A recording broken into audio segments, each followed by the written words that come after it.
முதலமைச்சர் நிவாரண நிதிக்கு தங்களால் முடிந்த நிதியை அனுப்பி வருவது தற்போது ட்ரெண்ட் ஆகி வருகிறது. அந்த வகையில் கோவையை சேர்ந்த சஞ்சனா, சஞ்சய் ஆகியோர் தாங்கள் சேமித்து வைத்த 5018 ரூபாயை முதலமைச்சரின் நிவாரண நிதிக்கு அனுப்பி வைத்துள்ளனர். விஜய் மாமா, இல்ல சிஎம் சார், டிவில நீங்க பேசுறத பார்த்தோம். நம்ம நாட்டுக்கு 10 லட்சம் கோடி கடன் இருக்காமே, அதனால எங்களால முடிஞ்ச உதவியை நாங்க பண்றோம். நாங்க 1 இயரா டூருக்கு போலான்னு சேர்த்து வச்ச காசு. நம்ம தமிழ்நாட்டு கடனை தீர்க்கறதுக்காக இந்த காசை கொடுக்கணும்னு நினைக்கும் போது எங்களுக்கு ரொம்ப சந்தோஷமா இருக்கு. அதுவும் நம்ம சிஎம் சார் எங்க விஜய் மாமாக்காக. இது எல்லாமே நம்ம சிஎம் சார் காமிச்சிருமா? இது எங்க கான்ட்ரிபியூஷன். நாங்க கொடுத்த காசை எங்க அம்மா சீஃப் மினிஸ்டர் பப்ளிக் ரிலீஃப் ஃபண்டுக்கு அனுப்பிச்சிட்டாங்க.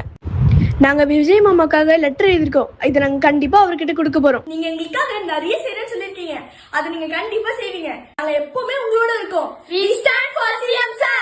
சிறுவர்களின் இந்த செயலுக்கு பலரும் தங்கள் பாராட்டை தெரிவித்து வருகின்றனர்.